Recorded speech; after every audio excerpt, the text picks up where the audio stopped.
It's an honor to be talking about the Sisters Health and Wellness Foundation that's been seeking to promote the holistic health of children and families in West Virginia since 2001. Some of our board members may look familiar: Sisters Rosie Hefner, Kathleen Durkin, Ruth Ann Shearer, and Marguerite O'Brien all help us to connect with the Sisters of St. Joseph in a direct way. We also are connected through the sale of St. Joseph's Hospital in Parkersburg, West Virginia. We also are connected through the congregation's mission network, which helps us to really deepen our commitment to promoting the charisms of the sister through our grant making. If you're familiar with the congregation's guiding values, some of this language may look very familiar.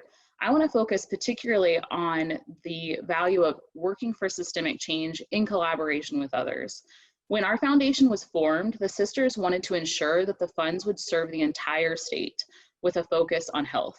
They also realized the value of strategic grant making rather than responsive grant making, which basically means responding to one priority area and focusing all efforts on that rather than multiple requests.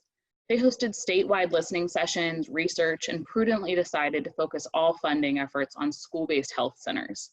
So if you're unfamiliar with the topic of school-based health, it's a powerful tool for achieving health equity, particularly for children who unjustly experience disparities in outcomes.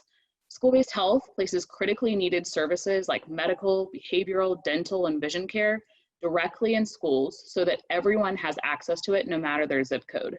If you're a parent, you know the complexities of having to take off work to get your child into a pediatrician. I know that firsthand.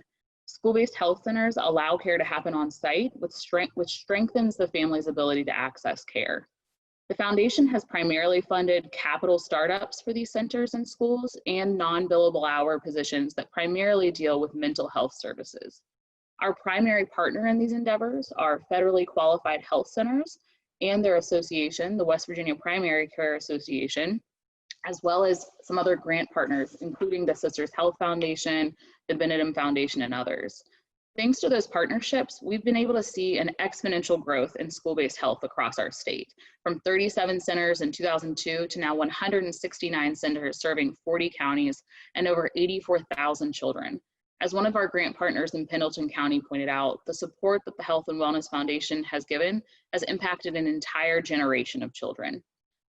While our main priority has remained school-based health, the foundation has expanded to include supporting the families of West Virginia's children through key partnerships around the priorities of child abuse prevention with in-home family education programs, child abuse response through the support of child advocacy centers, human trafficking prevention and response through the creation of a statewide task force, substance use disorder recovery with a focus on pregnant and postpartum mothers, and job training and readiness through the support of West Virginia Women Works, which trains women in traditionally male-dominated fields, and through a partnership with Fruits of Labor, which is a culinary training program for youth aging out of the foster care system or individuals in recovery.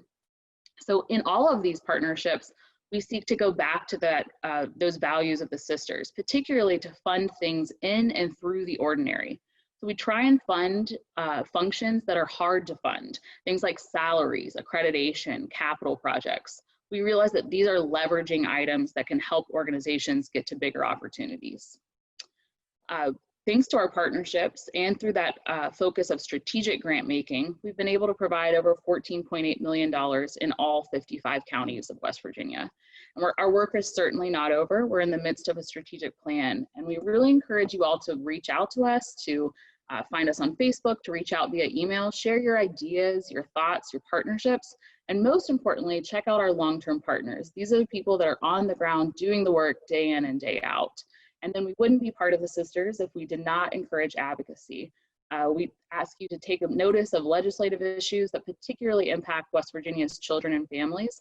One in particular is the next COVID relief bill. We hope that you can call your representatives, encourage them to have a family-centered approach to the next bill. So thanks, Karen, and to all of you for allowing us to have some time to speak on behalf of the foundation and on behalf of our wonderful partners.